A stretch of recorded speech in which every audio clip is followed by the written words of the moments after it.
우리에게 주신 하나님 말씀은 출애굽기 20장 17절 한 절의 말씀입니다. 구약 성경 113페이지 출애굽기 20장 17절의 말씀입니다. 제가 봉독하도록 하겠습니다. 하나님의 말씀을 들으십시오. 내 이웃의 집을 탐내지 말지니라. 내 이웃의 아내나 그의 남종이나 그의 여종이나 그의 소나 그의 낙이나 물은 내 이웃의 소유를 탐내지 말지니라. 아멘. 이것은 하나님의 말씀입니다. 오늘은 내 이웃의 집을 탐내지 말지니라 하는 제목으로 하나님 말씀 선포하도록 하겠습니다. 드디어 10계명 마지막 10번째 계명에 우리가 이르게 되었습니다. 이 10번째 계명은 내 이웃의 집을 탐내지 말지니라입니다. 우리가 지금까지 살펴보았던 앞선 모든 계명들은 모두 다 외적으로 드러난 행동과 관련이 깊습니다. 한번 생각해 보십시오. 그렇죠? 그런데 이 마지막 10번째 계명은 마음과 관련된 계명입니다.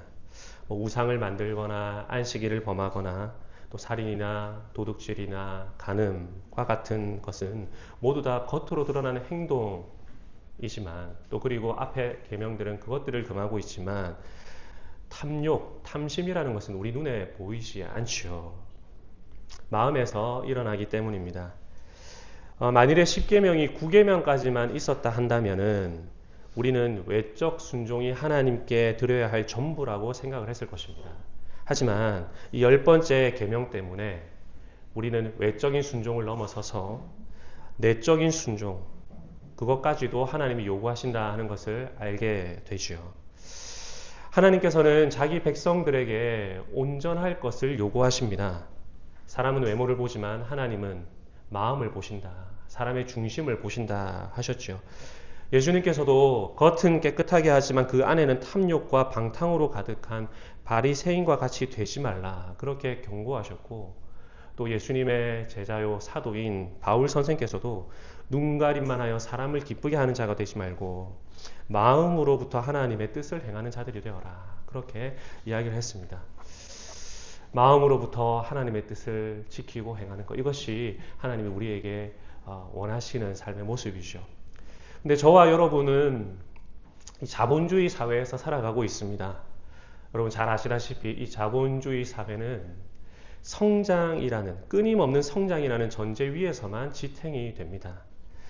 그리고 이 탐욕이라는 것은 자본주의를 지탱하는 핵심 동력과 같습니다.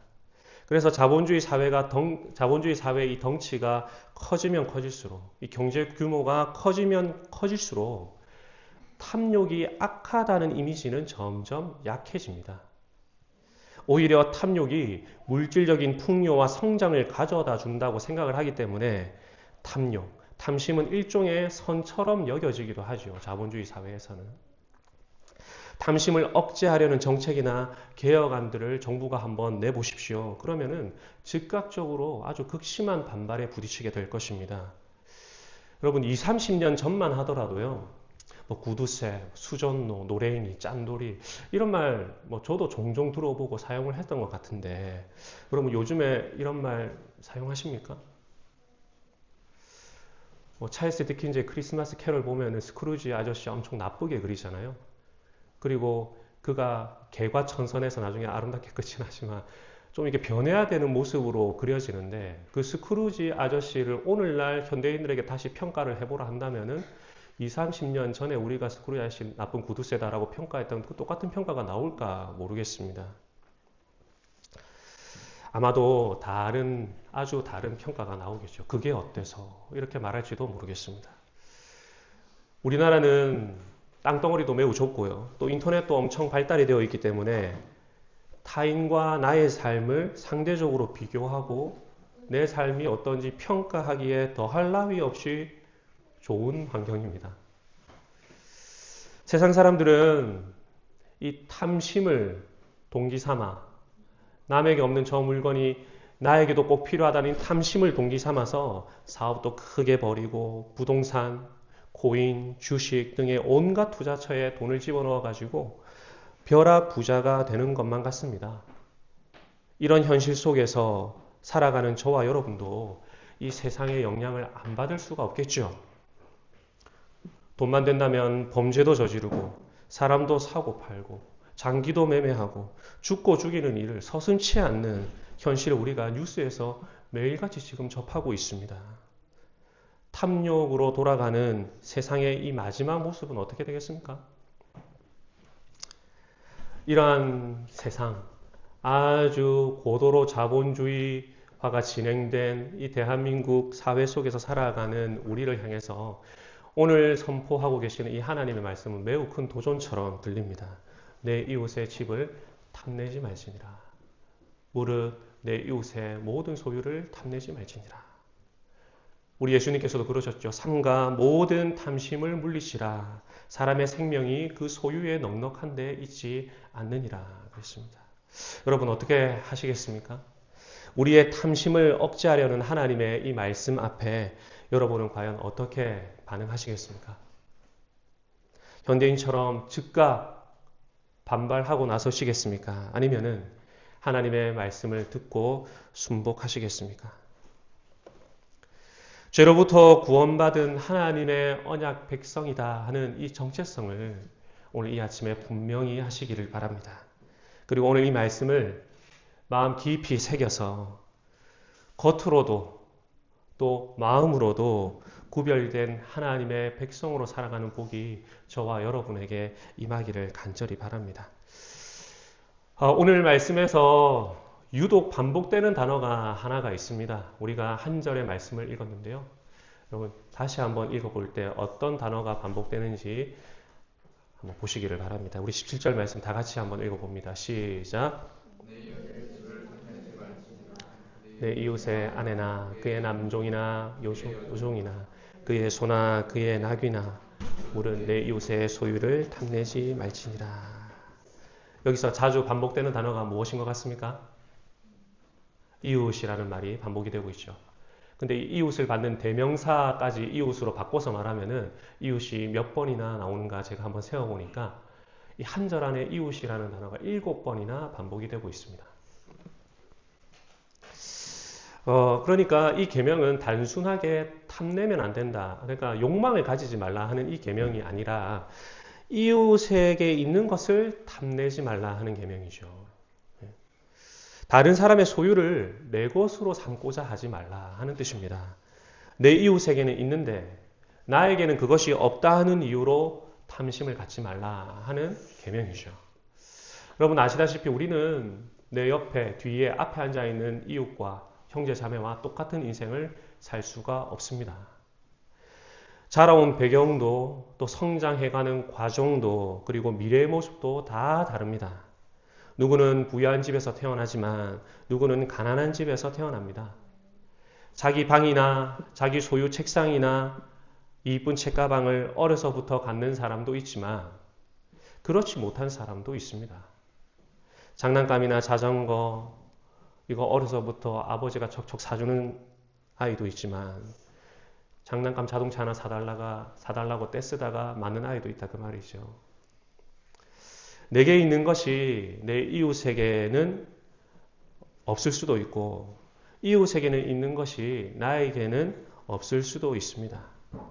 하나님께서 우리에게 주신 것들 또 주시지 않은 것들은 모두 다 다르고 또 똑같은 것을 주시더라도 언제 주실지 그 시기 역시 모두 다 다릅니다.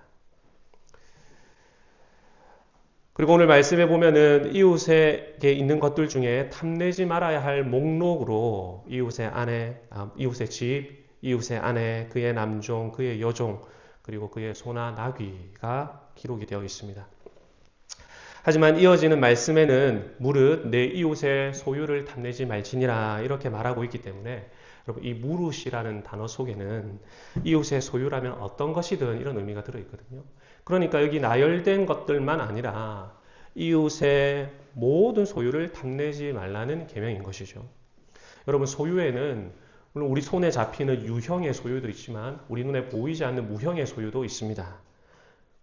가령 예를 들면은 이웃의 재능이라든지 이웃의 좋은 평판이라든지 이웃의 명예라든지 이웃의 지위 같은 것이 되겠죠.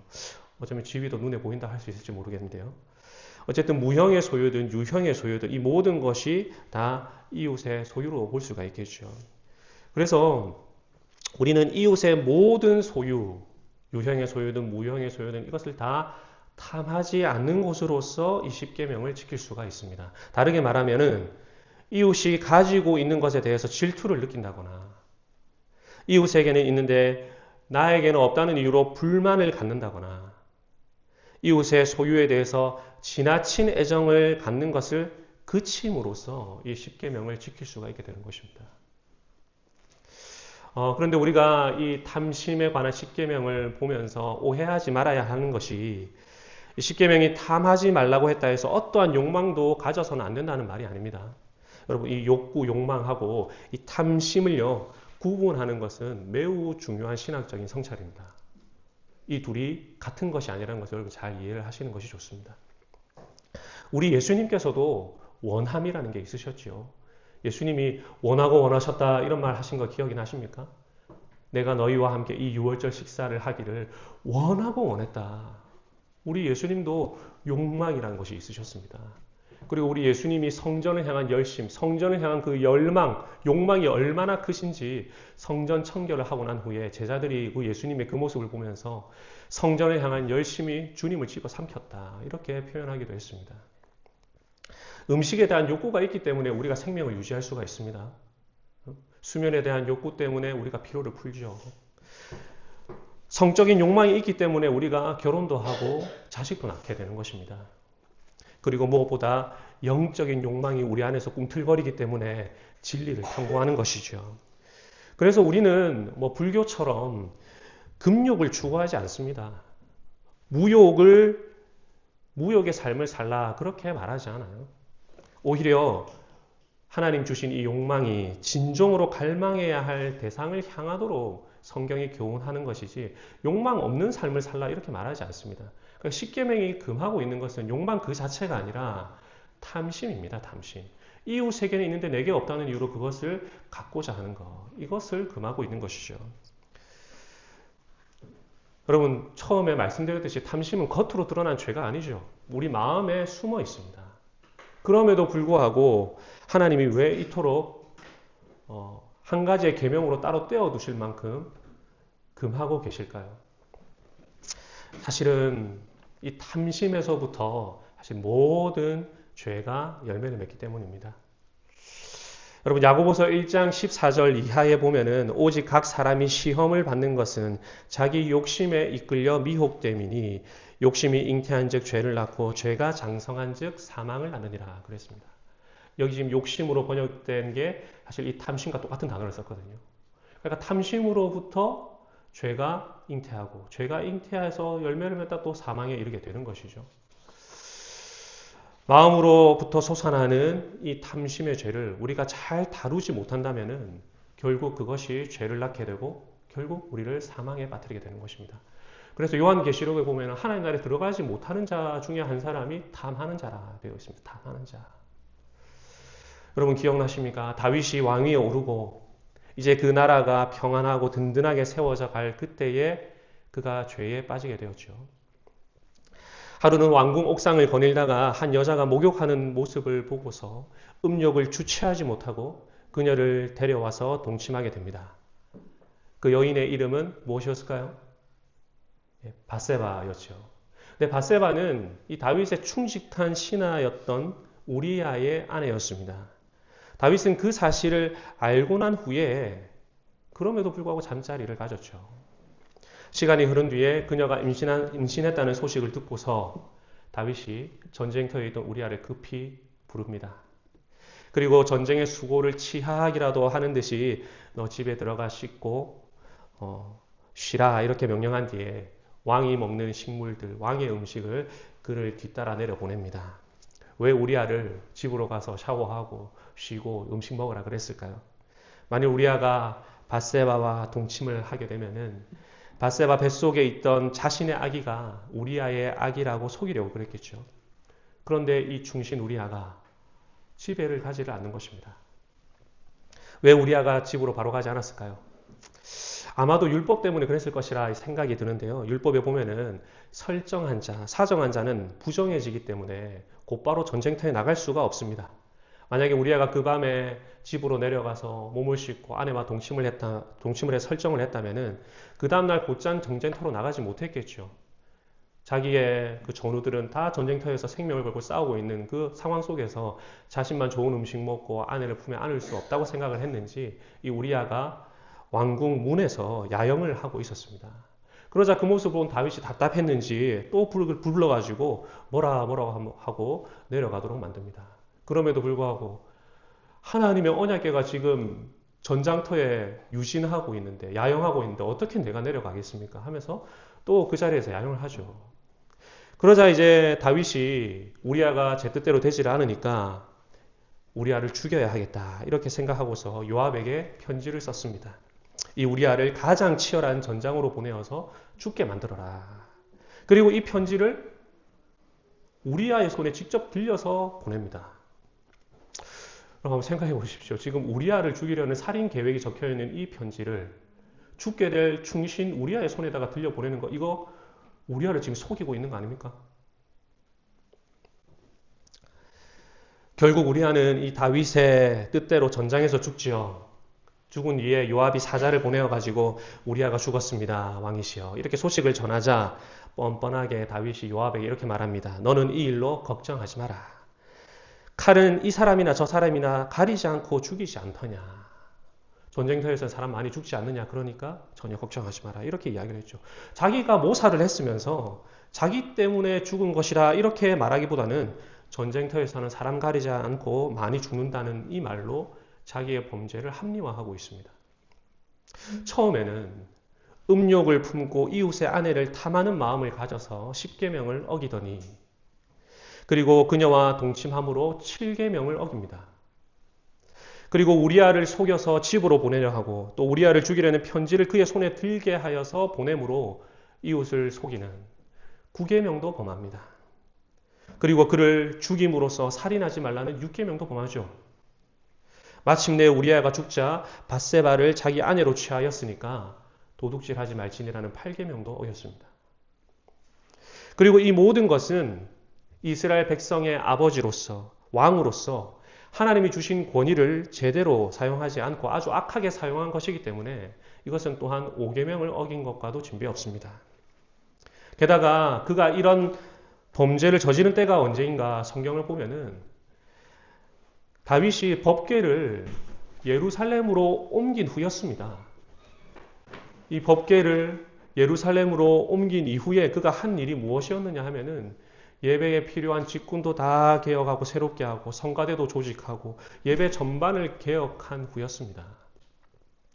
그러니까 우리아가 전장에 나가서 싸우고 있는 동안에 다윗이 매주 돌아오는 그 안식일 지켰을까요? 안 지켰을까요? 당연히 지켰겠죠. 당연히 지켰겠죠. 그러니까 안식일을 기억하여 거룩히 지키라는 이 4계명도 사실 범한 것입니다. 또한 그 예배의 과정에서 하나님의 이름 부르지 않았을까요? 당연히 불렀겠죠. 사람 죽이고 간음하고 도둑질하고 거짓 증거한 이가 예배 때마다 하나님 했으니 내 하나님 여호와의 이름을 망령되이 일컫지 말라는 이 3계명도 어긴 것입니다. 결국 다윗이 드리는 이러한 예배는 하나님이 원하시는 방법대로 드리는 예배가 아니기 때문에 이것은 또한 2계명 위반이기도 합니다. 결국 이 모든 것이 1계명을 어긴 것과 다르지가 않아요. 근데 이 모든 죄가 어디로부터 출발했습니까? 탐심으로부터 출발했습니다. 탐욕으로부터 출발을 했습니다. 내 이웃의 아내를 갖고자 하는 마음으로부터 출발을 했던 것이죠. 여러분, 여리고 성을 무너뜨린 이스라엘 백성들이 그보다 훨씬 작은 아이성 전투에서 패배했다는 이야기를 다 알고 계시죠. 근데 그 이유가 무엇이었는지 기억하십니까? 하나님께서는 여리고를 점령한 후에 여리고 점령 이후 있는 모든 가축 그리고 은금 패물들 그 모든 것을 하나님께 다 바치라 이렇게 말씀하셨습니다. 첫 것은 하나님의 것이기 때문에 전부 다 진멸하고 하나님의 것이 되도록 그대로 내버려 두라 이렇게 명령하셨죠. 그런데 하나님께 바쳐진 이 물건을 도둑질한 한 사람이 있었으니 그가 누군가 하니까 바로 아간이었습니다. 근데 여호수아 7장 21절에 보면은 7장에 보면은 이 아간의 온 집안이 심판받는 장면이 나오는데요. 제비를 뽑았더니 유다 지파가 뽑히고요. 또 유다 지파 중에서 제비를 다시 뽑았더니 세라 족속이 뽑혔고, 세라 족속 중에서 또 제비를 뽑았더니 삽디가 뽑혔고, 삽디 가족들 중에 남자들 다 나오라 한 다음에 또 제비를 뽑았더니 아간이 뽑히게 되었습니다. 그때 아간이 자복하면서 했던 말이 여호수아 7장 21절에 기록이 되어 있는데요. 이렇게 말합니다. 내가 노력한 물건 중에 시나이산의 아름다운 외투 한 벌과 은 200세겔과 50세겔 중에 금덩이 하나를 보고 탐내어 취하였나이다. 기록을 했습니다. 탐하는 이 죄 때문에 이 일이 시작이 되었던 거예요. 아간 때문에 아이성 전투에서 36명의 무고한 군사가 죽임당해야 했습니다. 이거 6계명을 범한 거 아닙니까? 아간 이 탐심의 죄 때문에 자신의 가족 전체가 심판을 받고요. 가족의 이름과 유산이 다 사라져 버렸습니다. 이거 5계명 위반 아니겠습니까? 6계명이라고도 볼 수가 있겠고요. 제비를 수차례나 뽑았습니다. 하나님께서 자수할 기회를 여러 번 주셨습니다. 자신의 죄를 통해 자복하고 회개할 기회가 있었어요. 참말을 할 수 있는 기회가 있었다 그 말이죠. 그런데도 불구하고 끝까지 참말을 하지 않음으로써 9계명을 어기는 죄를 범했습니다. 그리고 그가 은과 금을 탐하였으니 사실 하나님보다 재물을 더 섬기는 사람 아니었습니까? 말하자면 1계명을 어긴 사람이죠. 그러니까 탐심으로부터 시작된 이 일이 도둑질로 또 살인으로 거짓 증거로 우상숭배로 다 이어지는 것입니다. 탐심으로부터 시작된 이 죄가 얼마나 파괴적인지 성경은 이 아간의 이야기를 통해서 우리에게 보여주고 있는 것이죠. 한 가지만 더 이야기를 해볼까요? 여러분, 아합이라는 이스라엘의 가장 악한 왕이 한 사람이 있었습니다. 그 사람의 이름을 들어보신 적 있습니까? 이 열왕기상 21장에 보면 아합이 사마리아에 있는 자기 궁에서 거닐다가 그 궁 건너에 있는 아주 좋은 포도원을 보게 됩니다. 근데 그 포도원이 누구의 것인가 하였더니 나봇의 포도원이었죠. 그래서 나봇에게 가가지고 이 포도원을 나에게 팔아라. 나에게 달라. 내가 이것보다 훨씬 더 좋은 포도원을 주거나 좋은 값을 매겨주겠다. 그렇게 이야기를 하니까 나봇이 조상으로부터 물려받은 유업을 왕에게 드리는 것은 하나님이 금하고 계시는 것입니다. 그래서 그럴 수가 없습니다. 하나님의 말씀에 순종을 한 거예요, 나봇은. 그런데 그 말을 듣고 아합이 어떻게 했느냐, 성경의 기록을 보니까 이것이 너무 갖고 싶어가지고 식음을 전폐하고 누워 있었다. 이렇게 기록이 되어 있습니다. 그런데 그 모습을 보고 이세벨이 기가 찼는지, 아니 당신이 왕입니다. 왕. 이것도 마음대로 하나를 못합니까? 이세벨이 여러분 그 바알신을 섬기는 이방의 공주라는 거 아시죠? 그래서 자기에게 맡겨달라. 이래서 아합이 그럼 한번 해봐라 하죠. 그랬더니 이세벨이 어떻게 했습니까?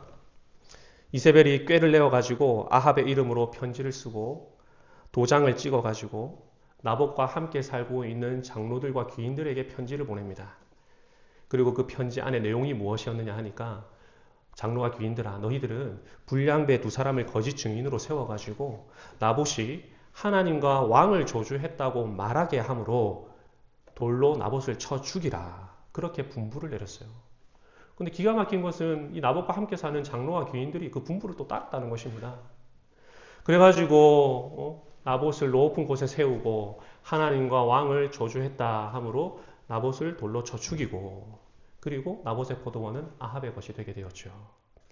어떻습니까? 처음에는 이웃의 포도원을 보고서 탐하는 마음을 가져서 이 10계명을 어기더니 나봇을 죽이려는 음모를 꾸미면서 거짓 증인을 세웠으니 9계명도 어긴 것입니다. 나봇과 그의 아들들까지 죽임으로써 살인하지 말라는 6계명도 범했어요. 나봇이 죽으면 그의 아들들이 또 유업을 이어받아 그것까지 못하게 아들까지 다 죽인단 말이죠. 그리고 마침내 나봇이 죽자 그의 포도원을 빼앗았으니까 도둑질하지 말라는 8계명도 범한 것입니다. 그리고 이건 역시 백성의 아버지로서 왕으로서 하나님이 주신 권위를 아주 악하게 사용한 것이기 때문에 5계명 위반이죠. 게다가 이런 범죄를 저지를 때 그가 금식을 선포했다 그랬습니다. 절의를 만든 거예요. 예배의 날을 정한 것입니다. 무지한 자를 죽이려고 절의를 정했어요. 그리고 또한 그 예배의 과정에서 내가 하나님과 왕을 저주하였다 말하면서 하나님의 이름을 나봇을 죽이는 명분으로 사용을 했습니다. 사람 죽이고 거짓 증거하고 도둑질한 이가 하나님 이렇게 했으니까 하나님의 이름을 망령되어 일컫지 말라 하는 3계명도 어긴 것이죠. 아니 나봇은 하나님의 말씀에 순종해가지고 그렇게 살고 있는데 아합은 바알 숭배자 이세벨의 말을 따르고 자기의 탐심을 섬기고 있으니까 이것도 1계명 어긴 거 아니겠습니까? 그러니까 이 모든 죄가 다 탐심으로부터 시작을 했습니다. 탐심으로부터. 오직 각 사람이 시험을 받는 것은 자기 욕심에 끌려 미혹됨이니 욕심이 잉태한 즉 죄를 낳고 죄가 장성한 즉 사망을 낳느니라. 그러니까 이 탐심의 죄라는 거 절대 가볍게 볼 문제가 아닙니다. 로마서 7장 7절에 율법으로 말미암지 않고는 내가 죄를 알지 못하였으니 곧 율법이 탐내지 말라 하지 않았더라면 내가 탐심을 알지 못하였으리라 그랬습니다. 지금 사도 바울이 율법의 기능을 이야기하면서 10번째 계명, 탐심에 관한 계명을 사도 바울이 언급을 하고 있습니다. 그 이유는 이 10번째 계명이 사실 앞선 모든 계명을 포괄하고 있는 계명이기 때문에 그렇습니다. 탐심의 죄를 범하는 경우 다른 모든 죄도 따라서 범하게 되는 것이죠. 탐심은 모든 죄의 뿌리입니다. 그래서 골로새서 3장 5절에 탐심은 곧 우상 숭배니라 그랬고요. 에베소서 5장 5절에서도 탐하는 자 곧 우상 숭배자, 탐하는 자 이퀄 우상 숭배자다 이렇게 기록을 해놓았습니다. 탐욕은요 하나 이상의 우상을 갖고 싶게 만들기 때문에 1계명과 연관되고요. 탐욕 때문에 우리는 하나님이 원하는 방법이 아니라 내가 원하는 방법대로 예배하려고 하니 이 3계명과도 연관이 됩니다. 탐욕 때문에 주일에도 일하러 나가죠. 나에게는 없지만 이웃에게 있는 지위, 권위, 권한에 대한 그 탐심 때문에 하나님께 세우신 권위에 대해 들이받습니다. 마땅한 순종을 하지 않습니다. 탐욕 때문에 사람도 죽입니다. 지금 태자단지에서 일어나는 그 일, 스캔 범죄, 사람 인신매매 1,000만 원 주고 사고 파는 거, 죽은 사람 발견됐는데 장기가 하나도 없는 거, 이게 왜 다 일어나겠습니까? 탐심 때문이죠. 탐심 때문에. 생명이라는 가치보다 탐심이 더 앞서고 있는 거죠. 돈이 된다면은 사람이라도 죽여 팔겠다 이거죠. 살인도 일어나는 것입니다. 탐심 때문에 이웃의 아내도 빼앗고 간음도 저지르고 탐심 때문에 도둑질하고 탐욕 때문에 이웃의 명예도 깎아내리고 거짓 증거도 하게 되는 것입니다. 만일에 탐심이 없다면요. 하나님 한 분으로 만족하겠죠. 탐심이 없다면 하나님이 말씀하신 방법으로 예배하려고 하겠죠. 탐심이 없다면 하나님의 이름도 이 이세벨처럼 아합처럼 함부로 부르지 않을 것입니다. 탐심이 없으면 하나님이 쉬라고 하신 날에 예배하며 온전한 휴식을 누리겠죠. 탐심이 없으면 하나님이 주신 권위에 순종합니다. 탐심이 없으면 살인하지 않고 탐심이 없으면 간음하지 않고 탐심이 없으면 도둑질하지 않으며 이웃에 대해 거짓 증거하지 않습니다. 그러니 어찌 이 10번째 계명을 가볍다가 말할 수가 있겠습니까? 첫 번째 계명만큼 큰 무게를 둔 것이 10번째 계명이다. 이렇게 보여집니다. 그래서 제가 십계명 강해 책 여러 책을 십계명 강해를 준비하면서 참고를 해봤는데요. 몇 권의 책이 십계명 강해의 시작을 십계명부터 거꾸로 올라오는 책들이 있더라고요. 탐심의 죄로부터 시작을 해서 9계명, 8계명, 7계명 이런 식으로. 왜냐하니까 우리가 말씀드렸던 바와 같이 이 탐심의 죄와 모든 죄와 연결되기 때문입니다. 탐심이 곧 우상숭배라면 이 10계명은 사실 우상숭배에 관한 1계명과 아주 밀접한 연관성이 있는 거죠. 마치 이 샌드위치처럼 하나님을 섬길 것이냐 재물을 섬길 것이냐는 구도처럼 되어 있더라고 말이죠. 이 탐심이라는 것이 어찌 우리가 가볍게 넘길 수가 있겠습니까? 자, 그런데 우리가 이 10계명을 지키기 위해서 이웃의 소유를 탐내지 않는 것도 중요하겠지만 우리가 지금까지 늘 살펴보았듯이 부정의 명령 뒤에는 어떤 명령이 있다고 그랬습니까? 그렇죠. 긍정의 명령이 있습니다.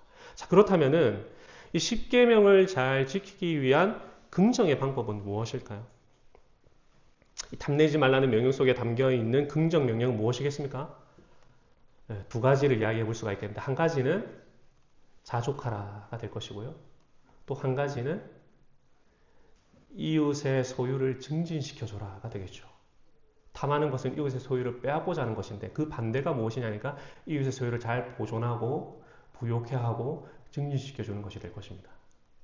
또 탐하는 것은 이웃의 것을 내 것을 삼고 싶다는 이 악한 마음인데, 자족하는 마음은 내게 주신 것에 만족하는 마음이지 않습니까? 그렇기 때문에 이 십계명을 긍정적으로 시키는 방법이, 하나는 자족이요, 하나는 이웃의 소유를 보존하고 증진시켜주는 것이라고 할 수가 있는 것이죠. 그래서 디모데전서 6장 6절 이하에 이렇게 말합니다. 자족하는 마음이 있으면 경건은 큰 이익이 되느니라. 우리가 세상에 아무것도 가지고 온 것이 없음에 또한 아무것도 가지고 가지 못하리니, 그랬죠. 이웃에게 있는 소유 중에 우리의 탐심을 자극하는 수많은 것들도 사실은 이 땅에서만 유한한 것이고 궁극적으로 우리가 가져갈 수 없는 것들입니다. 그래서 이 세상에 사는 동안에 자족하는 마음이 있다면은 경건은 큰 이익이 된다, 이렇게 가르치고 있는 것이죠. 그래서 사도 바울도 빌립보서 4장 11절에서 이렇게 말합니다. 내가 궁핍함으로 말하는 것이 아니라 어떠한 형편에든지 내가 자족하기를 배웠노니 내가 비천에 처할 줄도 알고 풍부에 처할 줄도 알아. 모든 일에 배부르며 배고픔과 풍부와 궁핍해도 일체의 비결을 배웠노라 그랬습니다. 아마도 사도 바울은 가말리엘 문화에 아주 뛰어난 랍비였으니까 아마 부자의 삶을 살다가 아주 가난한 극빈한 삶을 살았을 것 같은데요. 우리는 반대일 수도 있고 다양하겠죠. 그러니까 가난하면 가난에 처할 줄도 알고 또 부하면 부에 처할 줄도 알고 어떠한 형편이든지 자족하는 것이 십계명을 지키는 적극적인 한 가지 방법이다, 그 말이죠. 이 두 번째는 이웃의 소유를 잘 돌봄으로 우리는 이 십계명을 긍정적으로 적극적으로 지킬 수가 있습니다. 이웃의 소유를 탐하는 것은 이웃의 물건을 빼앗고 내 것으로 삼고자 하는 결과를 가져오지요. 하지만 우리가 이웃을 사랑하게 되면은 이웃의 소유가 보존되고 이웃의 소유가 늘어나고 이웃의 소유가 풍성하게 되도록 일하겠죠. 제가 시작에 말씀을 드렸듯이 세상은요, 탐심과 탐욕이 이 사람들의 삶을 움직여가는 동기로 작동하고 있습니다. 하지만 저와 여러분은 탐심으로 우리의 삶을 운영해가다가 큰일 날 사람들입니다. 그 결과 역시도 사망이겠지만 우리는 구별된 하나님의 백성이기 때문에 우리의 삶의 동기가 탐심이 되어서는 결코 안 되죠. 외려 하나님의 영광이 우리의 삶의 동기가 되고 또 이웃 사랑이 우리의 동기가 되어야 합니다. 이웃에게 어떻게 하면 좋은 것을 줄 수가 있을까 하는 마음으로 사업도 시작하고 좋은 지식을 어떻게 하면 이웃에게 나눌 수 있을까 하는 마음으로 가르치고 이웃의 필요를 채우고자 하는 이유로 내가 또 노동도 하는 것이죠. 여러분, 돈이란 거 꼭 필요합니다. 돈 우리 없으면 자본주의 사회에서 어떻게 살아가겠습니까? 하지만 세상 사람들과 똑같이 돈 버는 일을 하더라도 그 동기는 완전히 다를 수 있다, 그 말입니다. 또한 달라야 한다, 그 말이고요. 좀 오래된 이야기이긴 하지만 제가 제 방송에서 유퀴즈에서 이삭 토스트 대표가 나온 걸 본 적이 있습니다. 여러분도 보셨죠? 근데 이분 참 특이한 대표입니다. 이분은 기독교인이시던데요. 이분이 그 이삭 토스트의 대표이신데 보통은 이 프랜차이즈 사업을 하면은 가맹점주들에게 인테리어도 이렇게 해야 된다. 재료는 우리 거 써야 된다. 또 그리고 벌어들이는 모든 매출에 얼마는 로열티를 우리가 가져간다. 이런 식으로 하거든요. 그럼에도 수익이 나니까 하는 거 아니겠습니까? 그런데 이분은 아주 작은 소자본으로 생계를 위해서 얼마든지 가게를 낼 수 있도록 해주는 거예요. 그래서 초창기에는 이 가맹비도 받지도 않고 인테리어 비용 이런 것도 일체 없고 로열티도 없고 그렇게 가게를 낼 수 있도록 해주시는 거죠. 그래서 그 대표의 목적이 이것입니다. 이 이웃이 생계를 유지할 수 있도록 만드는 게 이 사람의 목표예요. 그래가지고 보니까 일면식도 없는 사람이 아주 어려운 그 남편이 당뇨로 쓰러져가지고 생계에 뛰어들어야 되는데 먹고 살 일이 없는데 이 사람을 위해서 8천만 원을 줘가지고 가게를 차려준 거예요. 그래서 생계도 이어갈 수 있게 되고 남편도 간병할 수 있게 되는 그 일들을 이 대표님이 해준 거예요. 말하자면 이런 것이죠. 이웃을 부욕해 해주는 방식으로 일을 하는 것입니다. 근데 참 신기하게도 하나님 복을 주셔가지고 전국에 가맹점이 820개나 된다 그러더라고요. 복지가 이삭토스트 복지가 정말 좋습니다. 뿐만 아니죠. 여러분 제 어려서부터 많이 들었던 유한양행 이야기 여러분 다 들어보셨죠? 그리고 우리가 한 작년이었나요? 우리 어른 김장아 다큐멘터리 방영되었을 때 다들 보시고 또 많은 생각들을 하셨을 텐데요. 왜 그 김장아 선생 그 남성당 한약방에 새벽부터 사람들이 그 문전성시로서 줄을 섰느냐 보니까 엄청 효험이 좋은 약재를 아주 싼 값에 계속 그 환자들한테 주니까 효과가 좋은 거죠. 그러니까 같은 값에 다른 약방 가는 것보다 여기 오는 것이 빨리 나으니까 사람들이 이렇게 문전성시를 이룰 것입니다. 만약에 우리 이 김장한 선생께서 이문을 남기는 것이 목적이었다 한다면은 좋은 약재 쓰면은 돈 많이 받겠죠. 또 이문이 목적이라면 조금 질이 떨어지는 약재 쓰고 딱 낮게만 해주고 돈도 많이 받아가겠죠. 근데 이렇게 하질 않으신 겁니다. 일하는 직원들도 보니까 다른 한약방에서 일할 때보다 월급이 훨씬 더 많아요. 그러니까 직원이 막 20명씩이나 막 늘어나고 사업은 더 잘 되고 그렇죠. 이분은 기독교인은 아니더라고요. 근데 제가 보니까 누구보다도 기독교적인 삶의 방식을 살아가는 분이셨습니다. 나를 이롭게 하는 것이 아니라 타인을 이롭게 하는 삶. 말하자면 이런 것이라 할 수가 있을 것입니다. 우리 신대원에서 윤리학을 가르쳤던 신원하 교수님이라는 분이 계시는데요. 우리 교수님께서는 선을 행함으로써 탐심을 이길 수 있다 이렇게 말씀을 하시더라고요. 그래서 우리 교수님이 쓰신 책에 이런 부분이 있어서 제가 발췌를 한번 해와봤습니다. 한번 들어보십시오. 그렇다면 우리에게는 언제 선을 베풀 힘이 주어질까? 우리는 언제 선을 베풀 힘이 주어질까?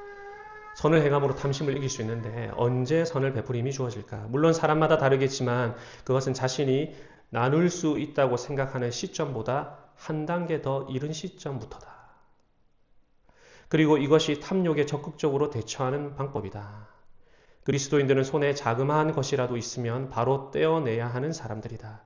특히 어려운 형제가 아쉬운 말을 하거나 도움을 바라는 눈빛을 보이면은 내일 형편이 나아지면 주겠노라 하지 말고 조금이라도 즉시 나누어야 한다. 참 공감되는 말이었습니다. 우리가 탐심, 탐욕, 물질에 사로잡히게 되면은 계속해서 우리 곳간을 늘리려고 애를 쓰겠죠. 그런데 우리가 이런 삶의 방식이 아니라 탐심에 사로잡힌 돈의 노예가 아니라 자족할 줄 알고 또한 이웃을 부욕해 할 줄 아는 이 삶의 실천이야말로 십계명을 바르게 지키는 것이라 이렇게 말할 수가 있을 것입니다. 말씀을 맺으면서 마지막으로 우리 예수님의 삶을 좀 함께 묵상해 보면 좋을 것 같은데요. 생각해 보면 좋겠습니다. 예수님께서는 어떻게 이 10번째 계명을 지키셨나요? 예수님은 자기 희생, 자기 십자가, 자기 부인으로 죄인을 채워주는 삶을 사셨습니다. 우리는 온통 자신을 채우기 바쁘죠. 그런데 예수님은 자신을 비우심으로 오히려 우리를 채우시고 낮아지심으로 우리를 높이시고 가난하게 되심으로 우리를 부요하게 해주셨습니다. 예수님의 사역은 타인의 것을 자신의 것으로 만드는 것이 아니었고 오히려 주님의 것을 남에게 주시는 사역이었습니다. 주님은요, 주다가 못해서 당신의 생명까지 다 내어주셨습니다. 그리고 지금도 우리의 예배 가운데 당신의 살과 피도 내어주십니다. 그리고 우리 예수님이 지금도 우리를 위해서 기도하고 계신다는 거 아십니까? 우리는 기도할 때도 내 성공, 내 일신상의 어떤 안락, 내 필요를 위해서 이기적인 욕구로 기도를 많이 하는데 우리 주님께서는 지금도 하나님 보좌 앞에서 우리를 위하여 친히 중보기도 하고 계신다. 기도까지 우리를 위해서 해주십니다. 뿐만 아니죠. 여기까지만 해도 우리 하나님께 받은 것이 어마어마할진데 우리 주님께서는 가시면서 뭐라고 약속하시느냐. 내가 다시 올 텐데 그때는 내가 천국도 주고 영화도 주고 금연류관도 주고 세상을 왕처럼 다스릴 권세도 주시겠다. 이렇게 말씀하셨습니다. 그러니까 움켜쥐려는 삶이 아니라 흩어 뿌리는 삶. 나를 채우려고 하는 삶이 아니라 남을 채우려고 하는 삶을 주님께서 몸소 본을 보여주신 것이죠. 도적이 오는 것은 도적질하고 죽이고 멸망시키려는 것일 뿐이요. 내가 온 것은 양으로 생명을 얻게 하고 더 풍성히 얻게 하려는 것이다. 이것이야말로 우리 주님의 삶의 방식이었고 이 십계명을 온전히 지키신 이웃사랑의 극치의 모습이었습니다. 사랑하는 성도 여러분, 탐심으로 작동하는 세상 한가운데 저와 여러분이 오늘도 살아갑니다. 하지만 우리가 세상 사람들과 다른 것은 우리는 주님 안에 있다는 것이고 주님과 한몸된 지체로 살아간다는 것입니다. 그러니까 우리가 주님과 같이 십계명을 지키는 주의 백성들로 살아갈 수 있기를 간절히 소원합니다.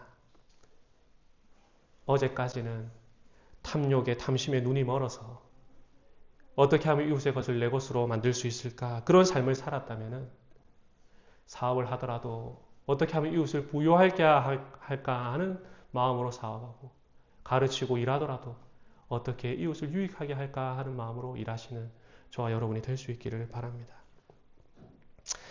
오늘 이후로는 내게 주신 것을 무형의 소유든 유형의 소유든 나누는 삶을 살아갈 수 있기를 바랍니다. 그럴 때 하나님께서는 우리를 더 풍성하게 채우실 것이고 또한 우리의 삶을 통해서 하나님께서 영광을 받으실 것입니다.